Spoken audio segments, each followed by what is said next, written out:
저는 마스크를 쓰는 게 더 편합니다. 뭐 설교할 때도 마스크를 쓰고 잠자기 외에는 계속 마스크를 쓰고 있습니다.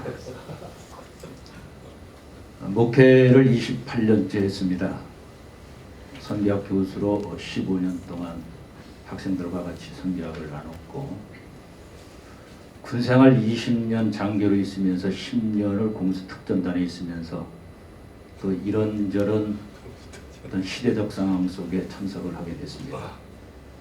거기에서 큰 부상을 당해서 이제 보병부대로 나오면서 대대작전장교, 연대정복과장, 연대작전과장, 사단작전장교, 군단작전장교 뭐 이것을 한 10년 하다 보니까 제 특기가 정보작전 분야의 전문가가 되었습니다.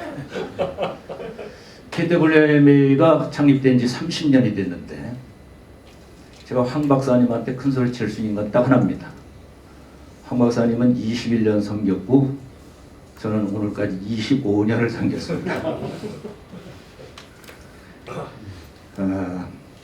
MT 2020의 출발은 2020년까지 100만 명의 자비랑 선교사 사역자를 양성하자 하는 목표였었습니다.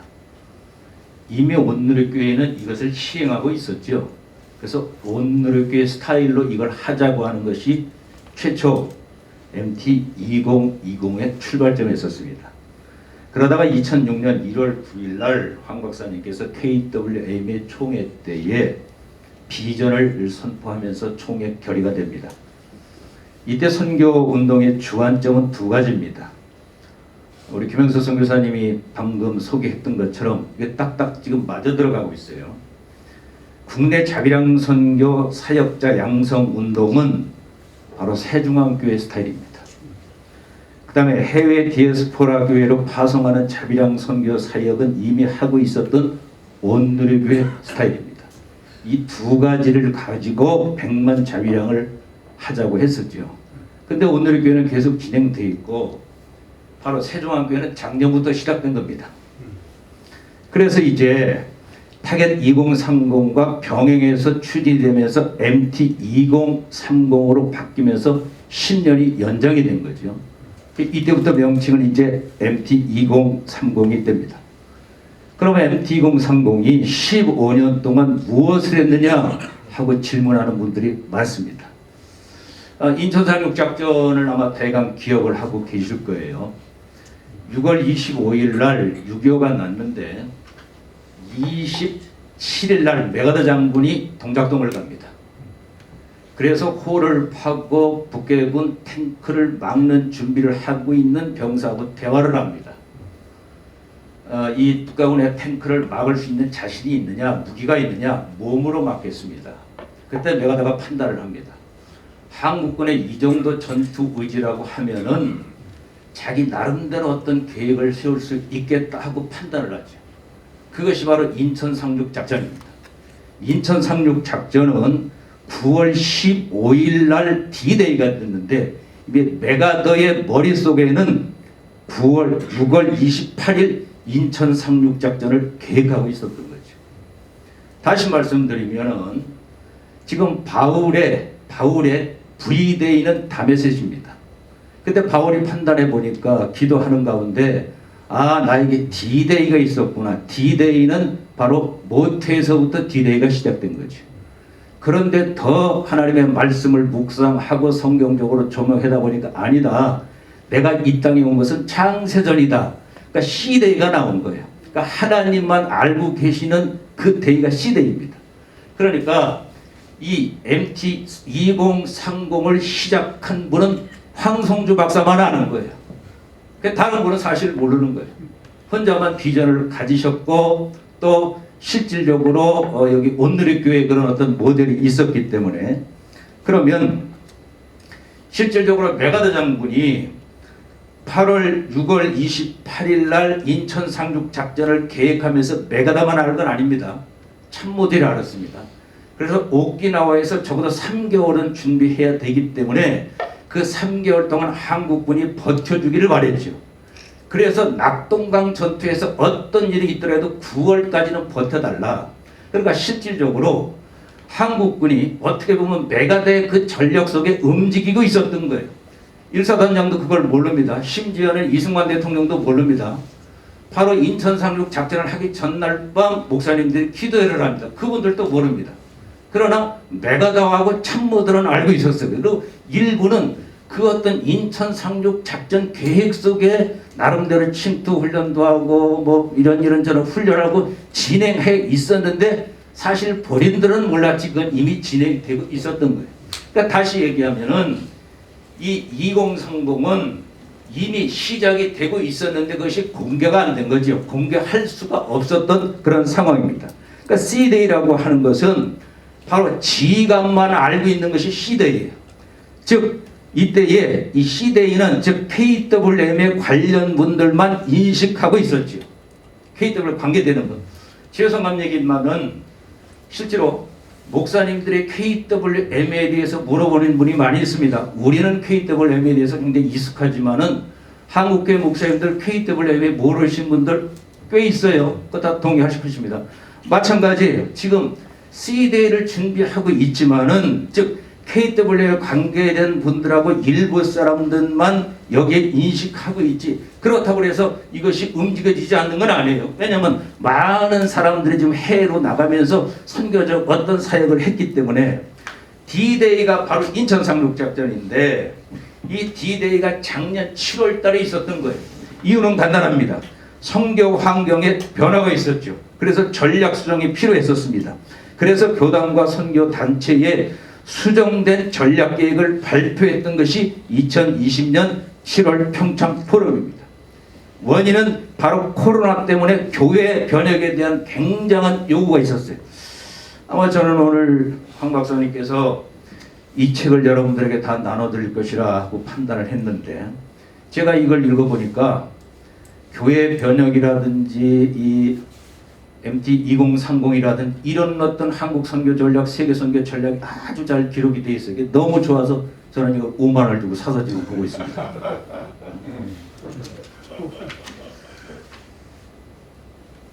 평창 포럼 때에 바로 수정된 전략이 나온 거죠. 그래서 평창 포럼에서 세종학교회가 나온 거예요. 평창 포럼에서 세종학교회가 나온 겁니다. 그렇다고 하면은 자 이런 새로운 전략이 나왔기 때문에 바로 오늘입니다. 오늘 서종 3차 포럼을 하면서 우리는 V-Day까지 즉 인천 상륙작전의 V-Day는 평양을 점령하는 거지요. 우리는 2030년까지 100만 숫자가 되든 어떤 목표가 되든 100만 자위량 선교사를 파송하는 것이 V-Day 날입니다. 이때까지 우리는 함께 그날까지 가자고 하는 선언이 저는 오늘이다 이렇게 판단을 합니다. KWMA가 타각 2030 전략 중 15년간 10만 해외 선교사 파송에만 집중을 했습니다. 그럴 수밖에 없습니다. 자, 작년에 크림과 KWMA에서 선교사를 파송한 현황을 이렇게 보고를 했습니다. 42개 교단 191개 선교단체 즉 233개죠. 169개국에 22,259명이 나가서 사역을 하고 있다. 이 중에 자비랑 선교사가 3,179명이다. 이런 데이터가 있는데 자비랑 선교사 3,179명까지도 정병 선교사에 포함이 되어 있는 거예요. 10만 선교사에 포함되는 거예요. 그러니까 지금까지 15년까지 100만 자비랑 선교사의 파송 현황은 데이터가 나온 적이 없습니다. 모든 것이 다 정병 10만 선교사에 초점을 맞춰서 그런 현황이 나왔던 거죠. 작년에 세계 선교사 파송 현황이 27만 명이었습니다. 미국이 13만 5천, 한국이 3만 5천, 나이지리아가 2만, 브라질이 4만, 필리핀이 2만 5천, 중국이 1만 5천. 그런데 이것도 조건이 있습니다. 2년 이상 적어도 자국 국경을 넘어서 사역한 숫자가 이 선교사입니다. 그렇다고 하면 이 숫자 역시 10만 정병 선교사에 포함이 되어 있는 거지 자비랑 선교사는 전혀 포함이 되지 않는 거예요. 자, 이런 상황 속에서 이제 작년 7월 달에 평창 포럼을 하면서 바로 지금 온누리교회는 온누리교회 모델에 맞게끔 두 트랙으로 가고 있는 거죠. 백만잡이랑과 함께 그동안 해왔던 해와 디에스포라를 통해서 하는 것이고, 세중앙교회는 여러분 지금 소개받았던 것처럼 전혀 어떻게 보면 다른 모델입니다. 두 모델이 지금 진행되고 있어요. 이런 어떤 모델과 또 이렇게 해야 된다고 하는 중점을 가지고, 그래도 나름대로 어떤 교세가 있는 여의도 순복음교회 선교국과 간담을 했습니다. 그들도 동의를 했습니다. 황 박사님이 직접 GMS, UBF, CCC를 방문해서 백만자비령 선교 운동에 대한 동의와 설명도 했습니다. 가장 중요한 건 시범교회죠. 오늘의 교회가 모델교회가 됐던 것처럼, 세중앙교회가 모델교회가 됐던 것처럼, 교단이나 노예 어떤 모델교회 하나 나와서 그 모델교회가 선교적 교회가 되고 정말 교회 부흥이 되고 대사회적 어떤 역할을 한다고 하면 전부 그 모델교회를 시간 문제에 따라가게 되어 있습니다. 가장 중요한 것이 모델교회입니다. 그래서 우리는 모델교회를 선정하자 하는 데 있어서 이런저런 교회를 방문하면서 지도도 했고 모델교회가 되어주기를 원했습니다. 이런 내용을 가지고 2020년 11월 6일 날 정책위원회에서 간담회를 했는데, 글쎄 긍정적인 평가보다는 15년 동안 아무 일도 없었는데 그것이 될 것이냐 하는 퀘션을 했습니다. 그러니까 이해 자체를 못한 거죠. 즉 타겟 2039조 10만 정병에 맞춘 것이지 이쪽 100만은 거의 같은 생각을 하다 보니까 이해가 안 됐던 것이죠. 2020년 12월 6일 날 KWM의 한선집회 때도 어떻게 보면 억지로 발제했다고 보면 돼요. 이해가 안 되니까 발제를 사실 거부를 하는 그런 성격이 됐었습니다. 2021년 3월 달 실질적으로 이 훈련을 시행하고 있는 사랑학병원을 방문을 해서 어떤 모델을 또 보게 됐습니다.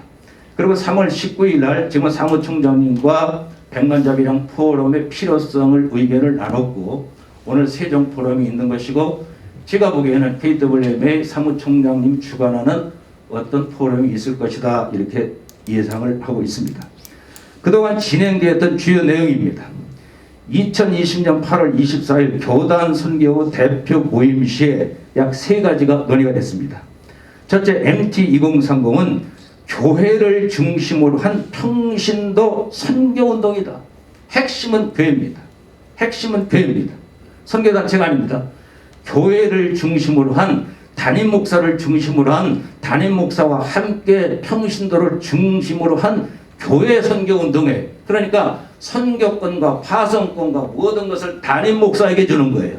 교회를 중심으로 한 선교운동이다. 두 번째, 타겟 2030 중 10만 해외 선교사 파송 전략과는 100만 자비랑 선교는 선교 개념도, 선교 지역도, 선교 대상도, 선교 방법도, 선교 훈련도, 파송 관리 등 선교 행정 체제가 분명히 다르다. 다를 수밖에 없죠 하는 것을 인식을 하게 됩니다.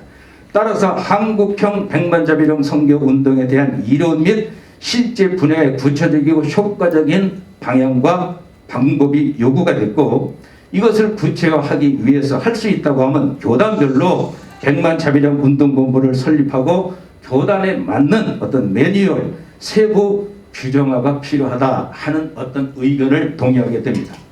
그리고 KWM의 운영회의 시에 이런 결정을 합니다. 100만 자비령 선교 운동본부를 운영위에 내에 설치를 하고, 이 설치된 내용을 법인이사에 보고를 하고, 법인이사에 결의가 있다고 하면은 올 총회죠. 총회 때 총재들의 결의를 통해서 시행을 하자 하는 이런 결의를 했습니다.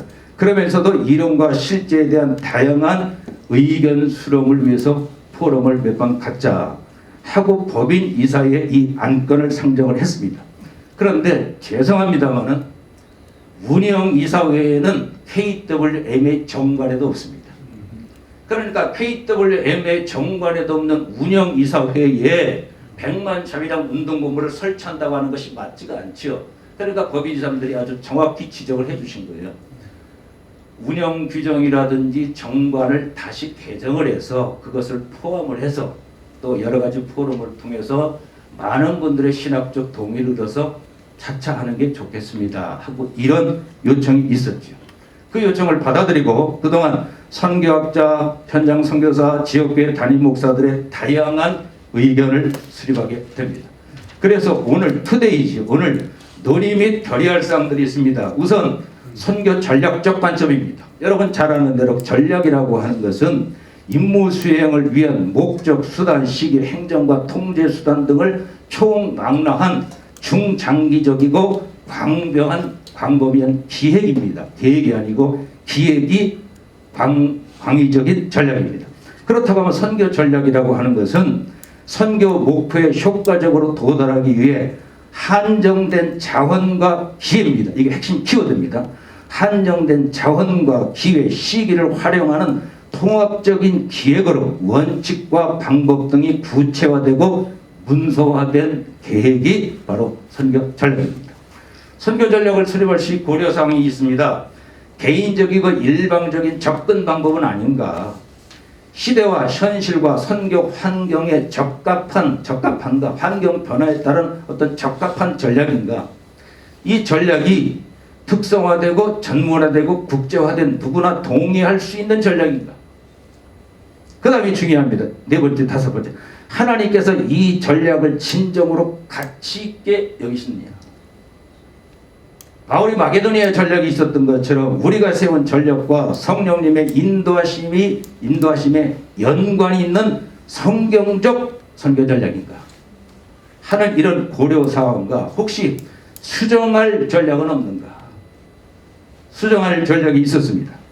평신도를 대상으로 해외로 파송하면서 시행되는 백만차비랑 선교 운동은 실현되지 못한 선교 전략으로서 새로운 전략을 추가하여 실현 가능한 전략으로 수정이 필요했습니다. 기계획된 전략은 바로 어떤 계획에 의해서 실현된 기계획된 전략은 어떤 계획에 의해서 실현된 전략으로 완성을 해야 됩니다. 그런데 이 계획된 전략이 실현되지 못한 유보된 전략으로 있었기 때문에 새로운 전략으로 수정해서 우리는 새로운 계획과 함께 실현된 전략으로 가야 한다. 이런 결론을 내리게 되죠. 그렇다고 하면 수정된 전략은 뭐냐? 바로 이겁니다. 평신도 해외 디아스포라 선교 방법에서 이게 핵심입니다. 국내 모든 교회 중심 자비량 선교 운동으로 전략을 수정해야 된다. 온누리교회에서 방금 말씀하셨던 그 내용이고 또 세종학교에서도 보고했던 내용이 바로 그 내용입니다. 평신도 해외 디아스포라 선교 방법에서 국내 모든 교회 중심 자비량 선교 운동으로 전략을 수정해야 된다. 왜 그렇게 수정해야 되느냐? 왜 국내 교회 중심으로 한 새로운 전략으로 수정이 요구되느냐? 코로나 바이러스로 인한 교회 대변혁과 국내 선교 환경의 변화와 교회에 대한 대사회적 요구가 거칠게 지금 우리에게 압박을 하고 있습니다. 특별히 그동안 선교 전략으로서 해안선 선교사라든지 내지 선교사라든지 미전도 정적 선교, 전방 개척 선교 이런 것이 또 시대적으로 아니면 병행해서 진행이 돼 있었는데 대부분 많은 전략가들은 지금은 난민 선교 시대다, 다문화 선교 시대다, 이주민 선교 시대다, 세터민 선교 시대다, 차세대 선교 시대다, SNS 선교 시대다고 다양한 어떤 선교 시대임을 요구하고 있습니다. 선교 대상의 변화입니다. 그동안 우리는 선교 대상을 타 문화권 지역 개념에 두고 있었습니다. 물론 지역 개념 필요합니다. 그러나 사람 개념이 다시 등장을 한 거예요. 그러니까 지역 개념으로서 어떤 전략을 세울 것이 있고 사람 개념, 구원시켜야 할 백성이 있다고 하면 거기가 선교지라는 얘기죠. 사람 개념과 지역 개념이 병행해서 가는 지역이 있고 지역 개념만 가는 지역이 있고 타문화권이고 전방 개척 지역이 되겠죠. 그리고 국내는 어떻게 보면 사람 개념이다. 그래서 현재 한국은 세계에서 가장 좋은 선교 환경을 맞이하고 있습니다. 난민 있죠, 이주민 있죠, 세터민 있죠. 다양한 타문화권 선교 대상과 함께 생활하고 있습니다.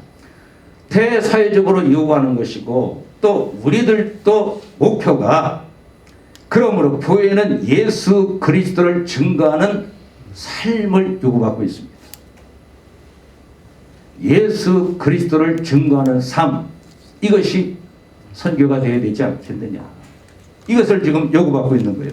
그렇다고 하면 누가 새로운 선교 현장을 복음화할 것이냐. 전국 지역교회죠. 그래서 전국 지역교회는 선교적 교회로 전환이 돼야 됩니다. 왜? 선교 현장 속에 존재하고 있기 때문에. 그럼 지역교회에 대해서 누가 선교할 것이냐? 교회로부터입니다. 교회로부터 선발되고 훈련받고 파송받고 사역하고 관리 및 평가되는 자비량 평신도 선교사다 하는 이런 결론이 나올 수밖에 없죠. 두 번째, 그렇다고 하면 이 자비량 선교사에 대한 어떤 행정을 어떻게 조치할 것이냐. 국제사회에서 선교사에 대한 조건은 세 가지입니다. 반드시 파송교회가 되든지 파송교회단이 되든지 파송단체가 있어야 됩니다. 두 번째는 정규적인 선교 훈련을 수료해야 합니다. 세 번째는 현재 사역지가 있어야 됩니다. 사역지가 어디고 무엇을 대상으로 사역하고 있냐. 이 세 가지 조건이 갖춰져야 국제사회에서는 선교사라고 인정을 합니다. 그럼 국내 사역자도 마찬가지지요. 국내 자비량 평신도도 이 조건을 충족해야 합니다. 파송교회는 자기가 출석해서 예배드리는 교회예요. 자기가 출석해서 예배드리는 교회입니다. 정규적인 훈련 담임 목사가 하면 됩니다. 담임 목사가 힘들 때에는 어떤 위탁 교육을 하게 됩니다. 여기에 이제 그 내용이 있겠죠. 필수 과목이 있습니다. 전문 및 특수 과목이 있고 국제화된 과목이 있습니다. 이슬람 선교에 대해서는 어떤 특별 과목이 필요하겠죠. 훈련 기간을 어떻게 할 것이냐? 이건 교단 및 지교회에서 결정할 사항입니다. 때로는 6개월이든지 때로는 3개월이든지 1년이든지 여기는 훈련 파송 제도에서 결정을 내요. 그 다음에 사역지와 대상은 어디냐? 즉 삶의 현장, 직업, 거주지, 나이, 은사, 경험, 대상 등 다양성을 교류해서 교회에서 선정을 해줘야 됩니다. 교회에서 선정을 해줘야 되죠. 즉 세터민 사역이라든지 이주민 사역이라든지 네팔 난민이라든지 또 언어 관련 비즈니스라든지 어떤 교수 사역이라든지 이주민 어린이라든지 이주민 청년 사역이라든지 그 다음에 이분들을 어떻게 관리할 것이냐. 사역기간은 가급적 2년에서 4년 기간제 선교사로 하는 것이 좋다. 즉 평신도 선교사로 파송을 받았다고 해서 계속 평신도 선교사가 되는 것이 아니고 분명히 이주민도 떠날 때가 있습니다. 사역이 바뀔 때가 있습니다. 자기 특성도 바뀔 때입니다. 그러니까 2년 내지 4년 한 텀의 기간제 선교사로 해서 그 목표를 달성한다고 하면은 선교 사역이 종료되는 거죠. 본인이 더 하고 싶다고 하면 평가해서 다시 연장시킬 수 있습니다. 본인이 정상적인 10만 선교사에 포함하고 있다고 하면 어떤 절차를 통해서 10만 정병 선교사 쪽으로 들어가면 되는 거죠. 선교 사역 철학을 정립하고 공개하며 지속적인 평가 제도가 필요합니다. 그래서 이 평신도 선교사는 무엇보다도 가정에 충실해야 됩니다. 사회생활도 충실해야 됩니다. 인격, 영성, 대인관계, 선교 방법들 분명한 자기 사역 철학을 담임 목사와 함께 의논하고 구체화해서 이것을 모든 사람에게 공개해야 됩니다. 그리고 나는 이렇게 2년 내지 4년 선교하는 기간제 선교사입니다 하는 분명히 자기 정체성을 드러내야 되죠. 그럼 명칭을 어떻게 할 것이냐? 여러 가지 명칭은 있을 수 있습니다. 세종학교회 같은 건 비전 선교사라고 했죠. 또 인턴 선교사라고 하는 명칭도 있습니다. 세수만교회 평신도 선교사, 세수만교회 네팔 이주만 선교사, 세수만교회 난민 선교사, 세수만교회 세터민 선교사, 이름 직장 선교사, 안양대 유학생 선교사. 명칭은 얼마든지 효과적으로 붙일 명칭이 중요한 거 아닙니다. 대부분 선교학자들은 이 명칭을 가지고 계속 어떤 새로운 어떤 명칭을 요구하고 있는데 명칭 중요하지 않습니다. 명칭은 신분과 가치 구분과 구별 등을 정립하는데 대단히 중요한 선교학적 용어지만은 이 명칭 하나 정립하는데 몇 년이 걸릴 수 있습니다. 그래서 신분 명칭을 결정하는데 많은 시간과 노력 낭비를 할 필요는 없다. 사역이 중요한 거죠. 영혼 구령이 중요한 거죠.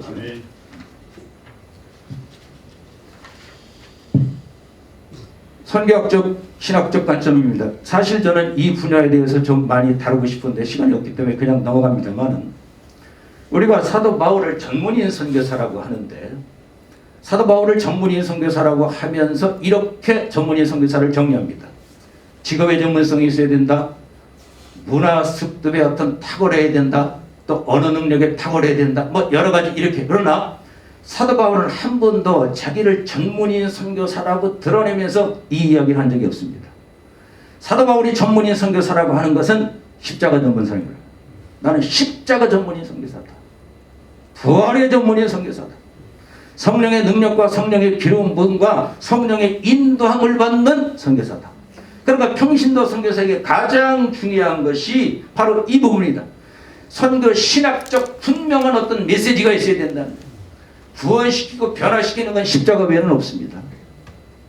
십자가를 통해서 하나님의 형상이 회복된 것이 하나님의 자녀잖아요. 회복된 그 하나님의 형상이 영원토록 계속되는 것이 부활이잖아요. 이것을 깨닫고 지키게 하는 것이 성령이란 말이에요. 그러니까 십자가와 성령과 부활의 전문가가 바로 평신도 전문의 선교사라고 하는 거예요. 이것이 중요합니다. 자, 오늘 또 논의할 내용이 있습니다. 행정사항입니다. 그렇다고 하면 MT2030은 10만 정병 선교 전략과 어떻게 구분해야 하느냐. 10만 정병 선교사 파송 운동은 교단과 선교 단체 회서 주관하되 그것을 정보하고 공유하고 데이터 내는 것은 KWM입니다. KWM에서는 100만 선교에 대해서 어떤 기능도 없고 조직도 없습니다. 100만 자비랑 선교 운동은 전국 교회 중심입니다. 즉 어떻게 보면은 상위 제대를 선택한다고 하면 교단이죠. 교단이 통제해 교단이 계획해서 이 일을 해야 한다고 하는 것이고, 그러므로 노회와 교단은 현재 KWMA의 기능을 유지해야 될 것입니다. 현 선교단체는 교회 및 교단이 요청 시에 전문 선교단체이기 때문에 위탁 훈련을 시킨다든지 전문적인 것을 지도하는 이 영역 외에는 더 다른 영역은 없습니다. 왜? 선교단체에서 훈련되고 파송되는 것은 정병 선교사 그 숫자 안에 들어가는 것이 100만하고는 아무 관계가 없는 거예요. 그렇다고 하면은 앞으로 100만 자비량 운동본부가 설립된다고 하면은 적어도 100만 자비량 선교 운동본부에서 해야 할 일이 있습니다. 교회 및 교단 요청 시 전문 및 특성화된 과목 훈련 교재를 집필해서 지원해 줘야 될 것입니다. 전체적인 정보 행정 관련 웹사이트를 운영하고 동원 홍보 책자를 발행하고 운동 확산을 위한 지속적인 포럼을 개최하고 무엇보다도 노예 및 교회, 직장, 선교 대상별로 모범교회를 선정해서 지도하고 홍보해야 할 것입니다. 그 다음에 이것도 중요합니다. 실제로 15년 동안 드러내지 않았지만 디아스포라 선교는 많이 진행이 됐습니다. 해외에서 수없이 진행됐습니다. 그 데이터가 우리가 없을 뿐이에요. 그래서 15년 동안 진행되어 왔던 세계 한인 디아스포라 교회의 자비랑 선교에 대한 분석과 평가와 지속 시행 방향을 연구해서 국내에서 진행되고 있는 이 100만 자비령과 디아스포라 교회를 통해서 이미 진행되고 앞으로도 진행돼서 융합을 시켜야 된다고 합니다. 그래서 앞으로 기회가 된다고 하면 디아스포라 관련된 100만 자비량은 지금 외국에 와서든지 주무라든지 포럼이 계속 돼야 됩니다. 왜? 실제로 15년 동안 지금 진행돼 왔던 거예요. 발전시킬 상황입니다. 15년 동안 진행됐던 한인 디아스포라 선교를 국내 선교와 융합하여 어떻게 발전시킬 것인가 차기 국제 포럼을 지금 계획하고 있습니다.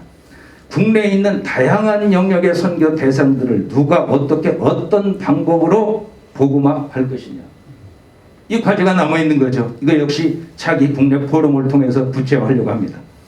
가장 중요한 것은 바로 당면 과제인 100만 자비량 선교를 위한 교회, 교단별 연합기도회를 어떻게 개최할 것이냐. 초교파 기도운동이죠. 바로 청년 구독 기도회가 그 시작입니다. 선교는 반드시 기도가 전제되어야 됩니다. 반드시 기도가 전제된다. 그래서 1000만 기도 선교사가 있어야 여기에서 100만 자비량 선교사가 나오는 거고 100만 자비량 선교사 중에서 10만 정병 선교사가 나오는 거죠. 그동안 많이 궁금했던 것들을 오늘 토의했으면 좋겠다, 학도 결의했으면 좋겠다는 내용을 보고를 드렸습니다. 실질적으로 D-Day는 평창 포럼이 D-Day입니다. 오늘은 D 플러스 60일이 되든지 그렇게 되겠죠. 투데이가 되겠죠.